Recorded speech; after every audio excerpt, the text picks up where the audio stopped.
Pak Jokowi, saya terus terang saya salah satu yang 2 periode itu mati-matian bela beliau. Untuk apa mereka ada di etalase? Tapi itu diinjak-injak orang, untuk dikritik orang, caci maki orang. Keterbukaan itu oksigen demokrasi. Pak Roy dan kawan-kawan ini melakukan ini dalam rangka demokrasi.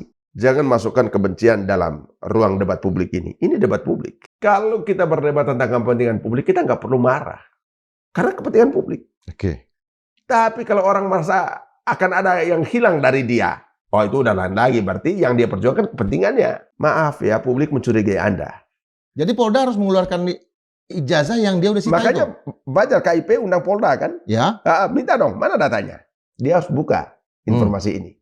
Ya, jadi menurut saya itu yang kita tunggu dari Komisi Informasi Pusat ini. Kalau betul KPU, ya tiba-tiba data dia hilang. KPU Surakarta ya? Surakarta. Kalau dia menghilangkan itu hukumannya 3 tahun loh. Yang kemarin menghancurkan data itu? Menghancurkan data.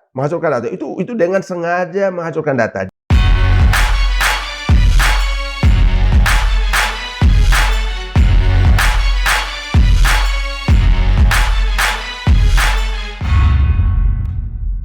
Sobat Majlok, Majelis Komisioner Komisi Informasi Publik itu sekarang lagi mendapat sorotan karena ada persidangan yang dilakukan atas gugatan terhadap beberapa lembaga, KPU, baik itu nasional, KPU DKI Jakarta, KPU Surakarta, Polda Metro Jaya, dalam kaitannya dengan dokumen yang bisa diakses oleh publik. Dan ini diajukan oleh kelompok yang salah satunya dipimpin oleh Lukas Luarso, Bon Jovi. Mereka lagi berburu ijazah Jokowi tapi di lembaga-lembaga informasi publik. Nah, untuk memberikan update dan informasi apalagi analisis terkait dengan proses persidangan ini yang juga dilakukan tiap hari Senin ya. Senin kemarin dan Senin depan juga sampai di mana ujungnya dan apakah kasus ijazah Pak Jokowi bisa diselesaikan di ranah pengadilan majelis komisioner ini. Kita menghadirkan seorang komisioner pada periode kedua Komisi Informasi Publik periode 2017-2022, Bung Romanus Ndao Lendong ya? Iya, Lendong. Ya. Selamat datang. Selamat pagi. Ya. Nah, itu Lendong itu apa itu? Lendong itu nama bapak saya. Lendong itu kalau di Flores sana ada sejenis kayu yang sangat tinggi sekali. Kayu yang menjadi simbol apa ya? Tanda kutip unggul ya. Dia punya kemampuan untuk melindungi, punya daya tahan untuk untuk tanah, kan di sana tanahnya banyak yang labil ya. Jadi itu kayu Lendong itu sejenis kayu ya. Ndao itu daerah? Ndao itu nama kakek saya. Oh, bukan Rontendao? Bukan. Oke. Nama Rontendao itu di timur tuh kan. Ndao kalau namanya. Ndao ya? Ndao ya. Oke. Itu nama kakek saya juga ya. Ya, kalau kita lihat kemarin itu ada informasi dari yang mengajukan gugatan ada 9 saya baca dulu nih. Yang dimohon. Bonatua mengatakan ada trik sulap KPU 9 bagian ijazah Jokowi raib serentak. Itu apa yang dia dimaksud oleh Bonatua? Ya, itu artinya data yang harusnya tersedia. Itu berarti hilang. Hilang itu artinya dia bisa ya tidak tahu di mana gitu kan. Nah, itu jadi pertama begini. Panduan informasi yang diminta itu adalah ada di pasal 1 ayat 2. Informasi publik itu adalah informasi yang dihasilkan, disimpan, dikelola di badan publik. Misalnya ijazah itu dihasilkan oleh perguruan tinggi, ya kan? Disimpan karena dia ada proses pendaftaran di KPU, dia ada di KPU, ya dikelola di sana, ya. Jadi kalau sudah benar publik itu mau tahu ijazah Pak Jokowi ya, Dia bisa tanya di KPU, bisa tanya di UGM karena memang ijazahnya ada di sana, kan begitu. Nah, lalu informasi itu harus selalu ada. Ya, karena itu untuk akuntabilitas. Ya, untuk akuntabilitas. Jadi supaya orang tahu bahwa sebuah lembaga, apalagi dalam sisi bernegara, itu memang punya landasan. Landasan yang kuat. Jadi kalau sampai hilang, wah itu sudah masuk di pasal 51 sampai 57 tentang sanksi. Sanksi nanti. Sanksi ya. Meskipun memang kalau sanksi di undang-undang ini paling lama dihukum 2 tahun. Paling lama 2 tahun ya. Tapi kan kalau hukuman publik itu kan hanya butuh 1 ya. Ini ada orang yang bertanggung jawab atas kasus ini. Jadi karena itu saya memang sudah lama merindukan supaya sidang ini dilaksanakan di Komisi Informasi Publik, ya. Mengapa? Karena seluruh persoalan, ya, chaos dalam sebuah negara itu berawal dari kekacauan informasi. Ya, karena itu memang undang-undang ini memfasilitasi betul Komisi Informasi supaya dia menjadi pengadil terhadap kekacauan informasi dalam sebuah negara. Ya, jadi kalau kemarin sudah tanya, saya terus terang saya salah satu yang sangat happy. Begitu ini disidang di Komisi Informasi dan saya sungguh sangat berharap selesai di sini. Ya, tapi kan begini, ada yang dihitamkan, ada yang diputihkan. Apa informasi yang katakanlah bukan informasi publik di ijazah itu? Katanya tanggal lahir, nama, nomor ijazah dan segala macam itu kan ada yang dihitamkan, ada yang diputihkan. Itu yang hilang serentak disulap kata. Oke, nah ini gimana penjelasannya? Di undang-undang ini kan ada 4 klaster informasi. Ya, ada namanya informasi yang diumumkan secara berkala, sekali dalam 6 bulan. Itu terkait kinerja badan publik. Itu program, realisasi program, pertanggungjawaban, termasuk laporan keuangan. Lembaga publik semua? Ya, lembaga publik ya. Itu diumumkan sekali dalam 6 bulan. Ya. Ada informasi yang serta-merta. Kalau ada kegentingan secara nasional, itu harus diumumkan cepat. Ya, misalnya ada bencana, itu yang paling banyak di kita itu di Badan Penanggulangan Bencana Nasional. Itu yang paling banyak. Gunung api meletus dia harus. Itu update-nya harus cepat. Harus cepat ya. Kenapa dia cepat? Karena kalau salah sedikit banyak korbannya. Ya. Makanya harus dibuka ya. Lalu yang ketiga tuh informasi yang harus selalu tersedia. Nah, selalu tersedia. Maknanya apa? Itu misalnya tentang administrasi, termasuk ijazah ini. Ijazah ini harus selalu tersedia. Wajib tersedia. Harus tersedia. Nah, ini kalau orang minta dikasih. Ini kan tidak semua orang butuh. Ya, jadi karena itu by request. Kalau ada orang minta ya dilayani, tapi harus selalu tersedia. Diminta tidak diminta harus selalu ada. Ya, baru yang keempat itu ada informasi pengecualian itu di pasal 17. Nah, tadi sepertinya salah kaprah.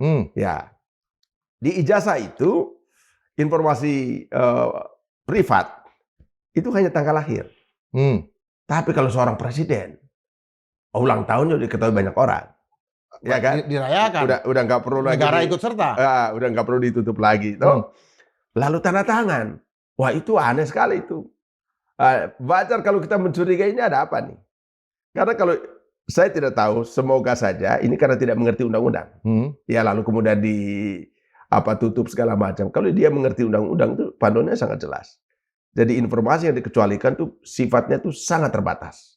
Tapi kalau tanda tangan, tanggal lahir ditutup, tanggal lahir itu memang informasi pribadi.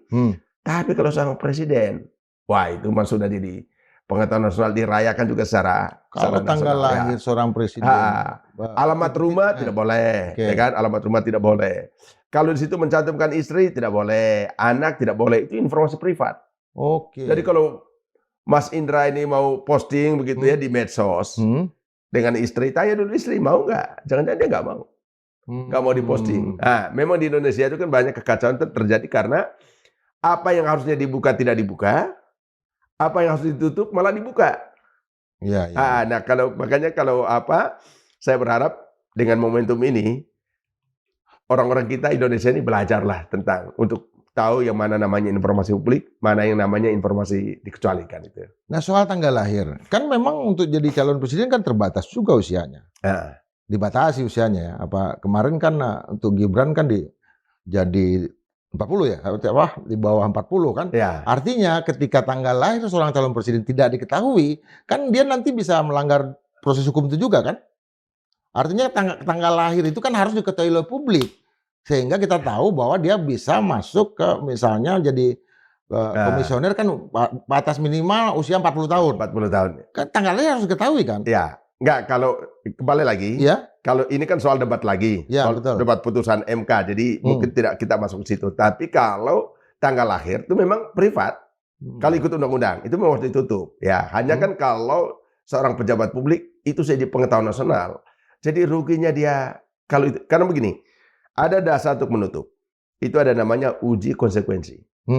Jadi kalau tentang tanggal lahir seorang mantan presiden misalnya, ini kalau dibuka ruginya apa? Ya kan? Kalau ditutup ruginya apa?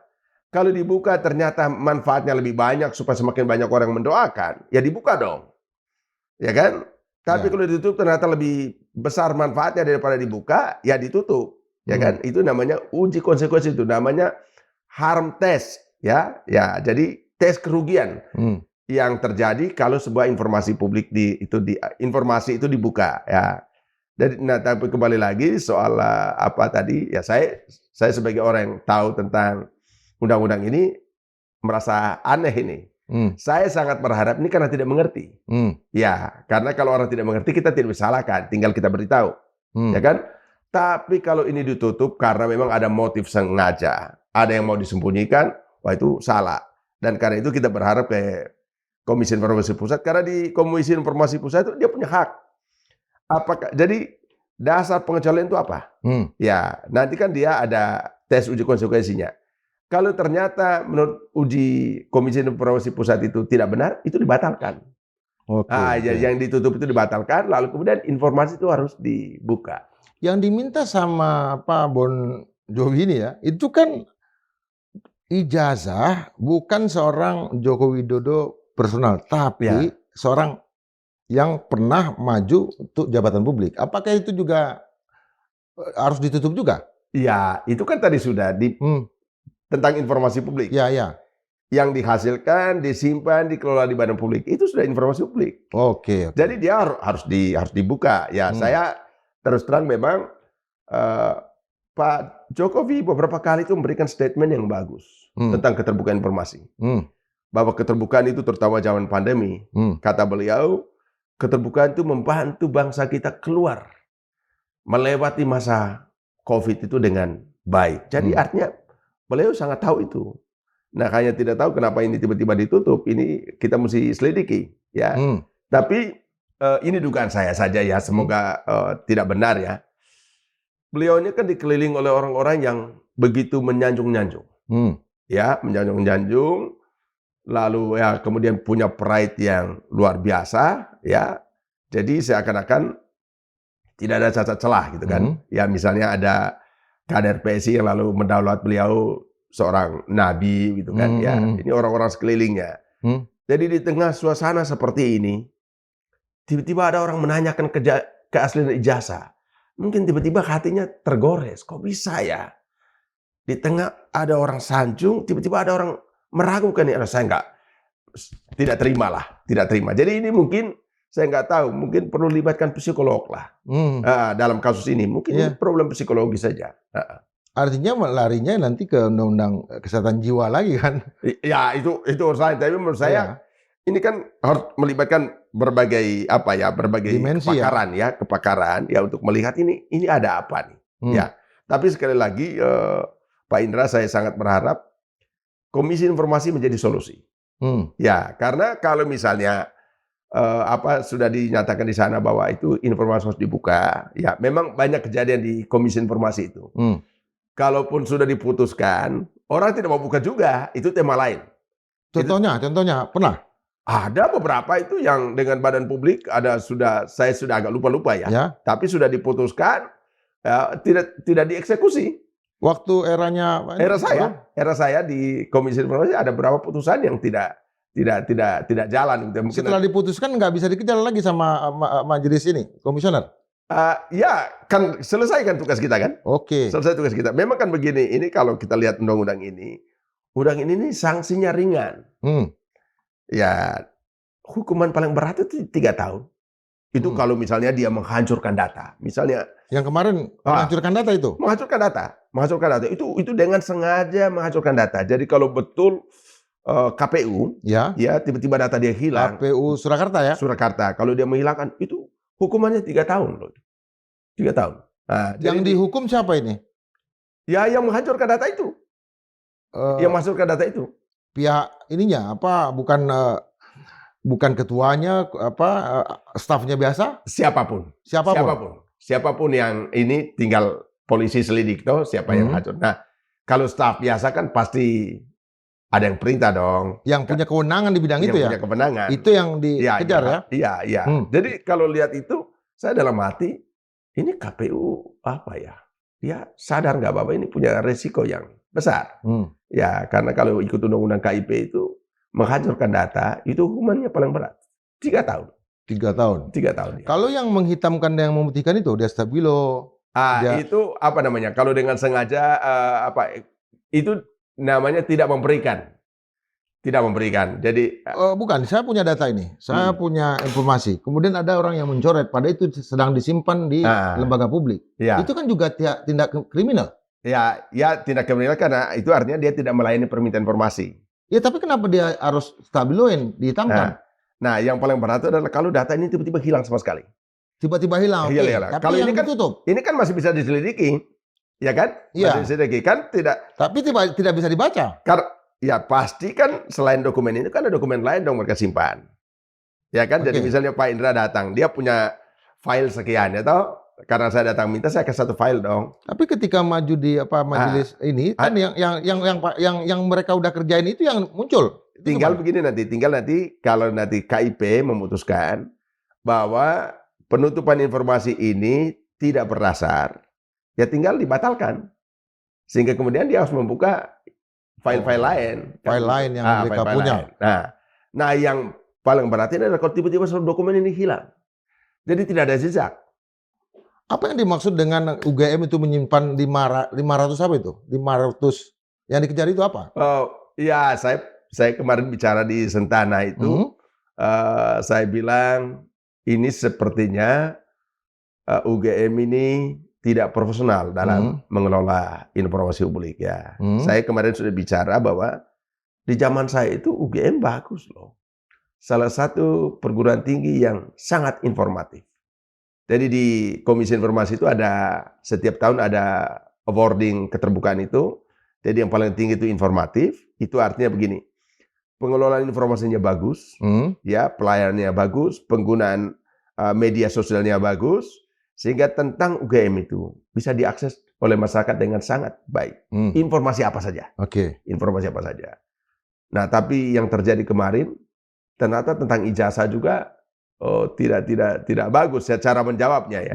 Bahkan mereka memberi data begitu banyak tapi sudah dihitamkan. Ya itu maksud saya. Sudah dihitamkan. Nah, di undang-undang ini karena ini rezim keterbukaan, maka informasi yang dibuka tuh harus jauh lebih banyak daripada ditutup. Nah, kalau dari 500 itu lebih banyak yang dihitamkan, itu bukan rezim keterbukaan. 500 baik kah? 500 apa? Jenis informasi. 500 jenis informasi ditutup. Oke, ditutup. Itu agak aneh itu. Wajar kalau kita bertanya ini ada apa? Menurut saya pasti ada sesuatu. Dan sekelas UGM menurut saya tidak begitu percaya bahwa mereka tidak mengerti. Tidak mengerti. Ya, ini menurut saya hal harus dicurigai. Mungkin ada yang disembunyikan. Ya. Nah, kemarin juga saya coba diskusi dengan orang yang ada di UGM, dia mengatakan begini, saya tidak tahu nanti ini terkonfirmasi atau tidak. Dia bilang sebenarnya di sana banyak silent majority, orang yang diam nggak mau ngomong gitu kan. Yang sibuk ini kan sebenarnya kan di level-level struktural, di rektorat. Di luar itu rektor, orang periodenya juga bisa selesai ya. Tinggal kita tidak tahu besok kalau momentum pemilihan rektor baru, apakah kemudian suasananya akan berubah kan gitu. Ya, tapi menurut saya bilang ke UGM dan kita sebagai alumni UGM, kita punya kepentingan untuk menjaga reputasi kampus ini. Dari, kalau betul informasi tadi, dari segelintir orang yang memanfaatkan kebesaran UGM untuk kepentingan sesuatu yang tidak bisa kita definisikan. Mungkin kepentingan pribadi atau apa segala macam ya. Jadi menurut saya UGM alumni ya itu punya kewajiban untuk menjaga itu. Dan saya terus terang sekali lagi, saya tidak percaya itu menjadi pandangan mayoritas di UGM bahwa yang ini harus dibela, yang ini menurut saya tidak. Itu mungkin ada segelintir orang yang mungkin perlu diselidiki. Dan saya sangat yakin di UGM tahu tentang itu. Yakin atau memang sudah terkonfirmasi berapa persen UGM sebagai satu lembaga yang memang menutupi itu dan yang lebih suka terbuka? 80-20? Dia hanya bilang kemarin itu sekitar 70-an persen. 70%? 70-an persen. Silent? Saya tidak tahu itu apa dia dasarnya apa ya, tapi dia seorang kan bisa riset, bisa lewat ini segala macam kan? Ya dia di BD dia mengajar di sana kok. Dia 70% percaya bahwa ada sesuatu yang bermasalah di sini. Ada sesuatu bermasalah. Jadi dan 30% ini yang berbuat itu, melindungi itu. Ya, kalau ikut itu yang percaya. Jadi begini, kalau di Indonesia ini kan saya ingat saya punya sahabat ya. Kita itu kebenaran itu bergantung pada otoritas. Masa orang presiden ijazahnya palsu, kan begitu pikirannya. Ya, saya bilang kekuasaan itu harus dikoreksi, harus dicurigai. Dan tugas ini Pak Roy Suryo dan kawan-kawan mencurigai kekuasaan. Dan itu normal. Ya, karena kan kita ingat Lord Acton kan, power tends to corrupt. Ya kan? And absolute power corrupt absolutely. Saya kira itu normal saja. Jadi kalau orang selidiki, ya itu normal, ya. Bukan untuk mengutak-atik kepribadiannya. Ya kita misalnya Pak Jokowi ini kan, dia bukan Jokowi ansih gitu kan, tapi kan dia seorang pejabat publik. Boleh kan saya bilang, ini kan Roy Suryo, Rismond dan Tifa ini kan UGM juga kan? Romanus kan juga UGM. Jokowi juga UGM. Artinya pekerjaan para alumni ini sebetulnya memang dalam kerangka akademik ya? Oh iya dong. Jadi kalau kita mau membesarkan UGM, itu adalah dengan memastikan supaya sekecil apapun ruang penyalahgunaan dunia akademik itu hilang. Ya, memastikan semuanya terjaga dengan baik ya. Saya ingat si Tom Nichols mengatakan begini, dia menulis buku Death of Expertise ya, matinya kepakaran tuh. Jadi saya kira dia bilang begini, ijazah itu adalah tanda bahwa orang punya reputasi akademik. Punya reputasi akademik ya. Nah itu mungkin disambungkan dengan bahasanya Daniel Lakiria bagus sekali. Pengetahuan melahirkan kekuasaan. Jadi hanya orang yang punya pengetahuan cukup ya oleh publik diberi mandat untuk menjadi pemimpin. Ya kan?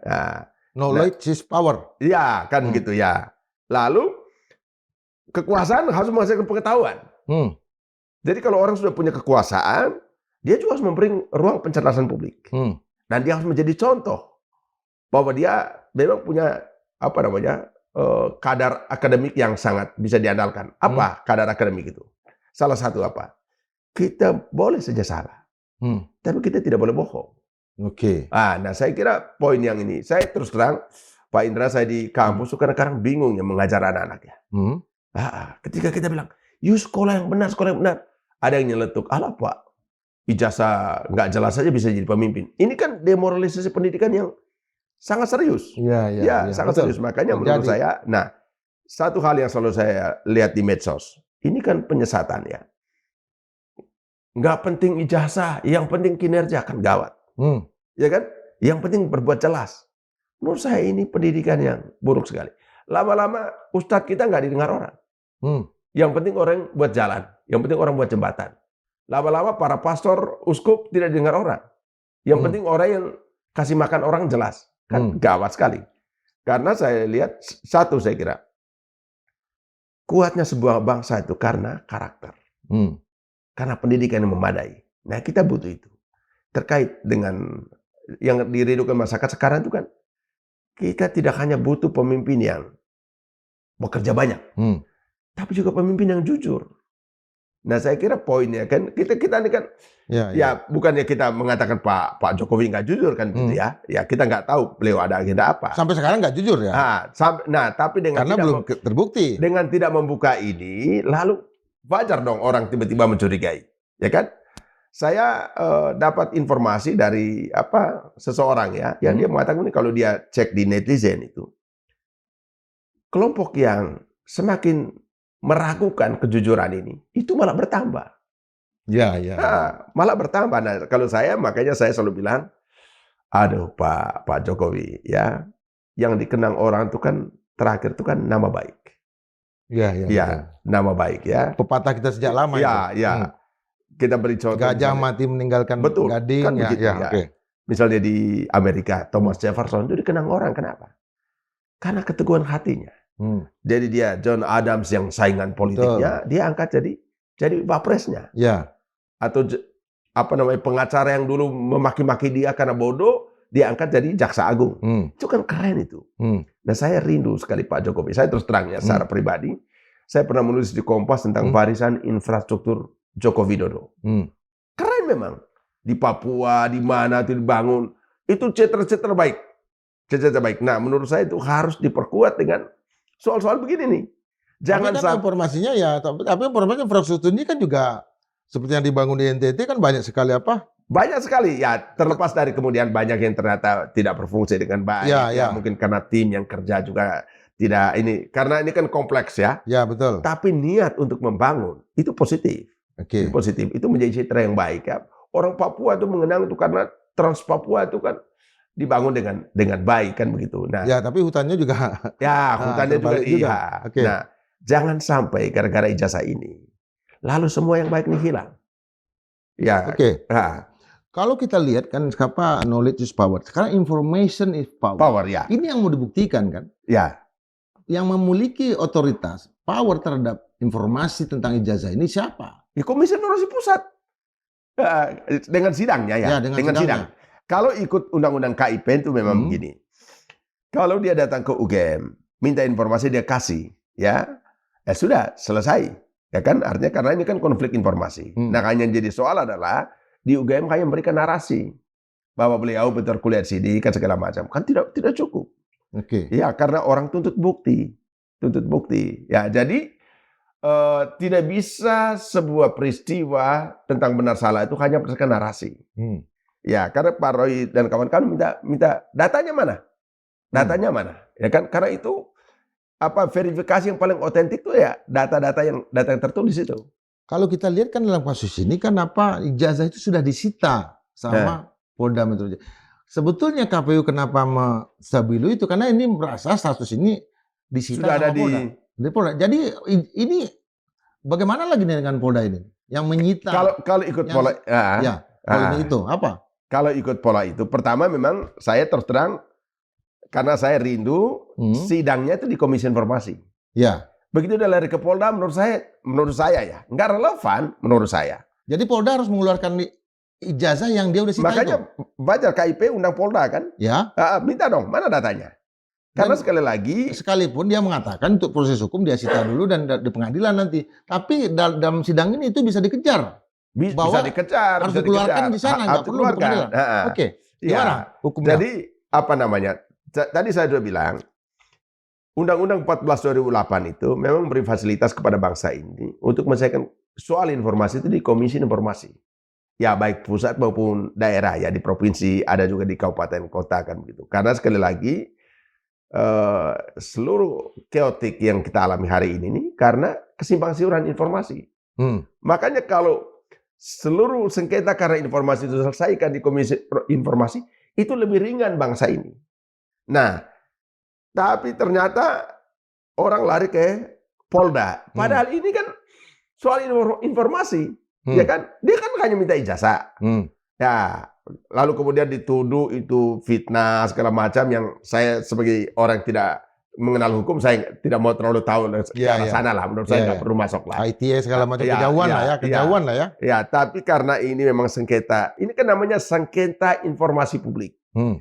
Itu sengketa itu terjadi antara masyarakat yang memohon informasi dengan badan publik yang punya kewajiban untuk membuka informasi.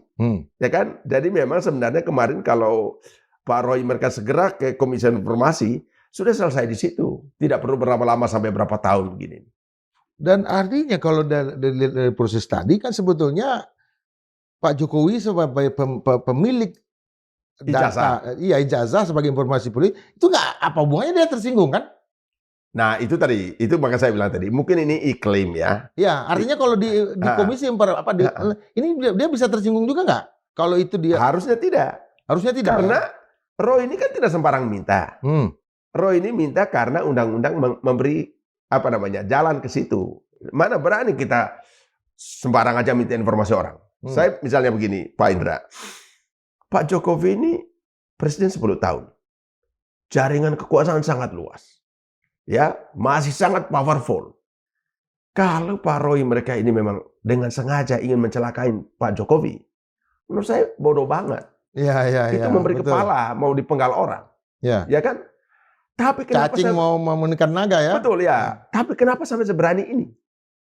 Mungkin ada fakta-fakta yang ketemukan. Ya, terlepas fakta itu nanti harus diuji kan. Mungkin ada indikasi-indikasi kuat yang membuat mereka bertanya, aduh jangan-jangan presiden kebanggaanku ini jangan-jangan tidak benar di sininya. Ya kan? Jadi menurut saya salut dengan mereka ya. Banyak sih orang yang mengkritik ya biasalah di bangsa ini toh. Karena banyak juga yang mendukung Pak Jokowi normal orang 10 tahun jadi presiden pasti banyaklah jaringan. Nah, tapi saya mau berharap satu ya. Pak Jokowi ini kan merindukan Pak Prabowo dengan Pak Gibran itu melanjutkan programnya, kebijakannya. Salah satunya adalah kalau suasana kondusif. Ya, jadi kalau Pak Jokowi betul mendukung Pak Prabowo dan Pak Gibran, ayo dong, keterbelahan masyarakat seperti ini jangan berulang. Ini sama sekali tidak membuat kita bisa membangun dengan baik. Lalu legitimasi. Nah ini kalau kita belajar politik itu ada dua hal, legalitas dan legitimasi. Legalitas bahwa beliau jadi presiden segala macam nggak terbantahkan, tapi legitimasi ini, ya penerimaan kita terhadap presiden. Jadi kalau di ujung kekuasaan, setelah mengakhiri kekuasaan penuh konflik begini, ya saya terus terang, saya kadang-kadang mungkin ada benarnya Pak Rocky yang ngomong bahwa yang memicu ini adalah Pak Jokowi. Menurut saya ada benarnya, ya ada benarnya karena tidak membuka informasi, tidak membuka informasi. Kan kalau dibuka kan selesai. Nah tapi sekali lagi, menurut saya belum terlambat, ya belum terlambat. Pak Jokowi dukung Pak Prabowo dan Pak Gibran supaya agenda-agendanya berjalan baik dengan cara menghentikan konflik ini, dan itu dengan membuka data itu, ya mau isinya apa itu biar publik yang saya Pak Indra saya percaya gairah kebencian kita ada batasnya. Nah, bahwa ada saat tertentu meledak itu normal saja, ya nggak ada. Tapi kita bangsa yang memaafkan orang. Contoh, contoh dalam kasus Sambo misalnya, kan? Dalam kasus Sambo, orang mau bunuh segala macam, tapi kan tetap aja patuh juga, ya. Selesai. Apalagi sekelas presiden. Ya, saya kira ini kesalahan yang memang membuat kita prihatin, tapi juga ada ruang untuk kita maafkan. Maka saya sebenarnya rindu sekali dulu tuh undang-undang KKR ya, Komisi Kebenaran Rekonsiliasi itu harusnya ada. Kalau itu ada, itu bisa menjadi solusi untuk bangsa ini. Gimana contohnya KKR untuk kasus ini? Kan kita contohkan Afrika, Afrika Selatan, ya kan. Jadi pejabat publiknya diberi ruang untuk memberitahu dasar kebijakan saya, bla bla bla bla bla, ya kan. Dia mengakui segala macam. Begitu dia mengakui, rakyat memaafkan, negara memaafkan. Saya kira bangsa Indonesia itu punya gairah untuk memaafkan pemimpin yang penting. Terbuka saja, saja. Jadi saya berharap. Sampai sejauh ini kan belum dimajukan lagi ya. Apanya KKR juga? Kan dibatalkan sama MK. Dibatalkan ya, dan itu ya sangat disayangkan. Padahal itu salah satu resolusi konflik yang baik ya. Ya, ya. Nah, ini kan kita bangsa besar. Ya, ya. Potensi untuk konflik itu kan normal saja lah. Kalau kita belajar konflik itu kan tidak selamanya jelek. Kita berbeda pendapat, dalam keluarga saya beda-beda pendapat, ya apalagi dalam sebuah bangsa begini ya. Apakah mereka meminta informasi digerakkan oleh kebencian? Menurut saya belum tentu. Saya nggak percaya. Saya nggak percaya seperti itu. Ya. Orang benci kok lama banget. Iya. Benci itu ada batasnya. Bencinya ada batasnya. Ya, memberikan edukasi sekarang kan. Ya. Nah lalu yang lain kan begini. Sering sekarang orang mulai kembangkan teori konspirasi. Ya, ya. Ya kan? Ini karena ada orang besar di belakangnya. Orang besar. Gitu. Ya, ada orang besar. Jadi ini kan orang-orang yang berlebihan takut terhadap hal-hal yang sebenarnya biasa saja. Ya, tiba-tiba merasa takut kehilangan ini, ada orang yang akan menghantam kita, kan begitu. Ini kan menurut saya psikologi yang menurut saya kurang makin sehat. buruk ya. Ya. Artinya komunikasi ke publiknya juga makin buruk ya. Ada orang besar, makin imajinatif, makin imajiner. Ada partai biru dan sebagainya. Kenapa bahasa itu muncul ya? Dan itu kan makin merusak dan sangat reaktif. Iya, sangat reaktif. Publik tuh begini loh, kalau Anda berdiskusi dengan pasanganmu di rumah saja. Begitu satu nada tinggi dia udah kalah. Ya kan? Dia udah kalah. Itu apa artinya? Argumentasi dia sudah tidak mempan. Ya, jadi dia harus butuh bantuan kekuatan lain. Itu adalah energi force kan begitu untuk menakut-nakuti. Kan begitu. Nah, ini sama juga. Kalau kita berdebat tentang kepentingan publik, kita nggak perlu marah. Karena kepentingan publik. Oke. Tapi kalau orang merasa akan ada yang hilang dari dia, itu udah lain lagi. Berarti yang dia perjuangkan kepentingannya, bukan kepentingan publik. Nah, ini menurut saya yang kita harus ngomong. Menurut saya, kita tempatkan diskusi ijazah ini dalam konteks kepentingan publik. Satu, untuk memastikan bahwa para pejabat kita itu memang semua proses itu dijalankan secara benar. Ya. Yang kedua, untuk mengedukasi bangsa ini. Bahwa sekolah itu penting. Kita bayangkan memberi dana APBN 20% untuk pendidikan. Dan perjuangannya lama itu, sejak tahun 60-an itu. Ya kan? Ya. Nah, untuk apa keluarkan dana banyak, tapi informasi publiknya tidak dibuka? Oke. Iya, padahal keterbukaan itu salah satu stimulan penting untuk pencerdasan bangsa. Untuk otak ya? Ya, untuk otak. Ya. Jadi saya selalu bilang, kalau Anda dalam keluarga juga sebagai ayah merasa knows all, istrimu tidak perlu tahu, anakmu tidak perlu tahu, itu punya karakter otoriter. Ya, jadi kalau si sahabat Toby Mendel itu pakar keterbukaan, dia mantan direktur Artikel 19. Itu organisasi, apa tuh? Artikel Organisasi 19. Keterbukaan Informasi. Iya, oke. Itu dia mengatakan 19 ya. Dia mengatakan itu bahwa keterbukaan itu oksigen demokrasi.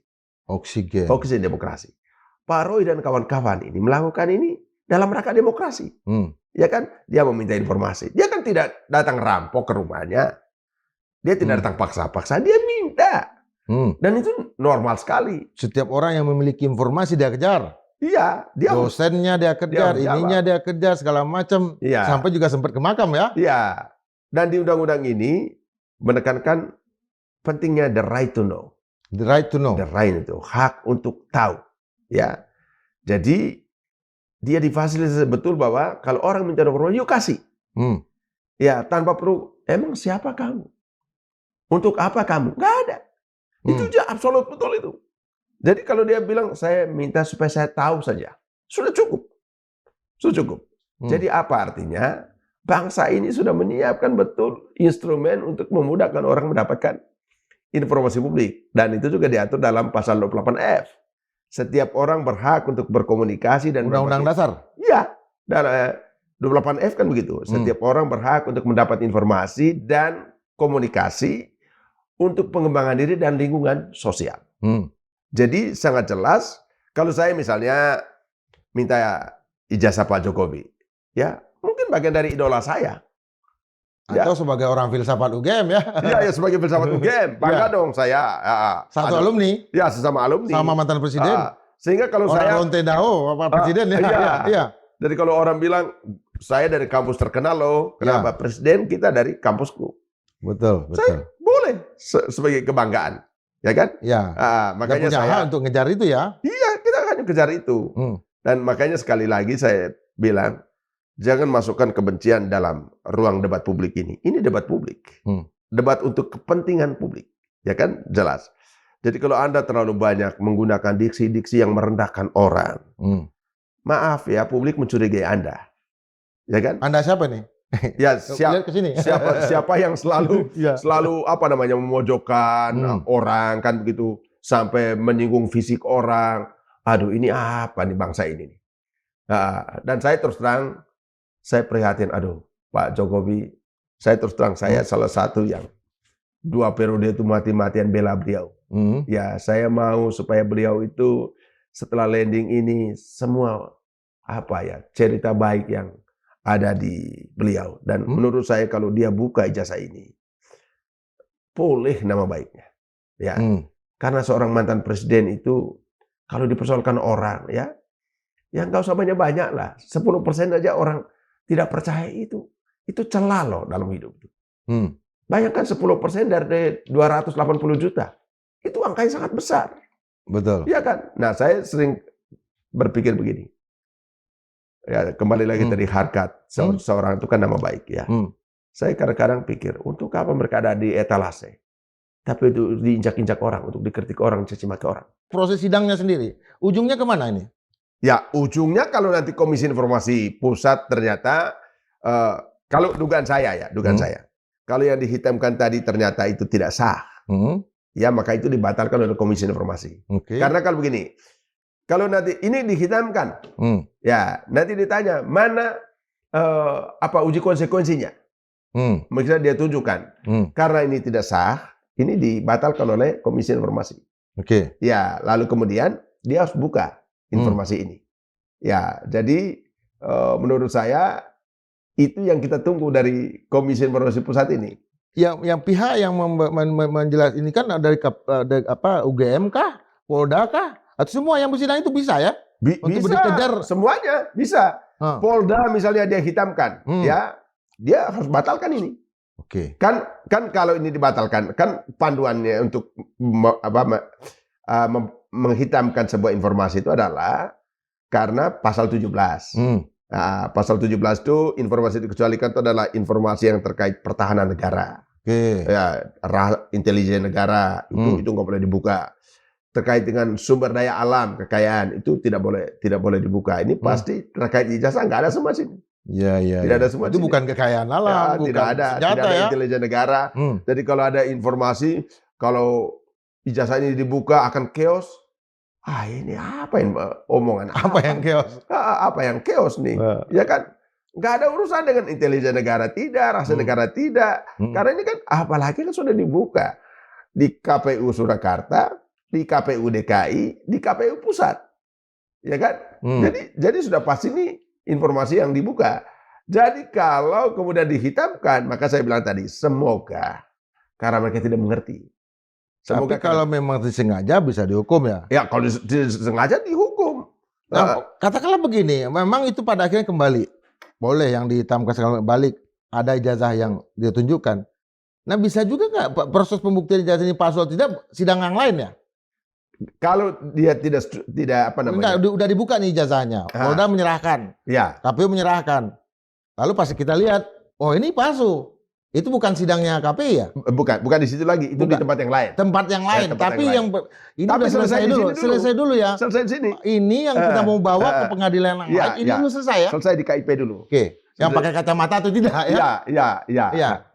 Itu jadi kalau ikut di undang-undang KIP itu kalau sudah UGM kasih sudah selesai. Tapi kalau dia merasa kayaknya bukan ini yang saya minta deh. Ini tidak sesuai permintaan saya, ya dia bisa persoalkan di tempat yang lain. Oke. Begitu. Itu proses persidangannya sampai berapa lama? Dia 100 hari. 100 hari. 100 hari. 3 bulan. 3 bulan. 3 bulan. Nah, jadi saya kira nggak lama itu. Berarti kalau prosesnya jalan paling lambat bulan Januari, Februari. Tapi kan sejak dia mau udah 2 bulan nih nggak diterima. Itu 100 hari lewat sejak sidang pertama. Ya. Sidang pertama baru kemarin. Ya, ini baru sidang kedua kan? Baru sidang kedua. Sidang kedua, ya. Bukan Desember, Januari, Februari ya? Februari bisa selesai. Valentine ya? Happy Valentine. Semoga. Oke. Semoga. Jadi saya berharap happy ending. Happy ending. Ya. Jadi apapun lah nanti bahwa ini akan diperiksa di tempat yang lain, tapi urusan yang lain selesai. Urusan yang lain. Jadi kalau tidak masuk penjara. Ya kalau ikut undang-undang KIP itu ya itu tadi. Kalau nanti ternyata misalnya KPU Surakarta menghancurkan data itu. Oh itu memang sanksi pidana itu. Kalau dia memang menghancurkan data itu. Nggak ada data backup. Tapi kan ya misalnya kalau dia menghancurkan lalu tiba-tiba semua data di dia hilang. Iya, oke. Karena itu dengan sengaja menghancurkan dokumen publik. Itu tidak boleh, itu pidana itu. Oke. Romanus Daud, saya dapat pemahaman yang lebih clear di sini dan tentu kita akan lihat proses ini selesai pada bulan Februari ya. Saya berharap Februari selesai. Jadi kita hadapi Valentine tanggal 14 itu kita menari sebagai sebuah bangsa karena soal yang memecah belah kita begitu lama, hampir 2 tahun loh. Iya. 2 tahun. Itu akhirnya happy ending di hari Valentine itu. Dan kita bisa menyanyikan lagu Frankie Saya Lihat Tua ya. Oh ya. Bareng-bareng ya. Oke. Good. Makasih. Ya. Sobat Madilog, ini kawan lama saya sebetulnya. Udah lama sekali. Kita dulu sama. Saya sering juga ke sana. Karena NTT itu sekalipun kering kerontang tapi pusat dari para pemikir, Boris Kraft dan segala macam. Dan tadi kan jelas sekali bahwa kita membutuhkan dokumen itu apapun isinya tapi harus diserahkan oleh pihak-pihak terkait. Sampai Februari nanti. Kita tunggu. Tentu juga ada yang lain ya. Sampai bertemu dengan edisi berikutnya tetap berpikir merdeka 100%. Oke. Good. Terima kasih. Ya.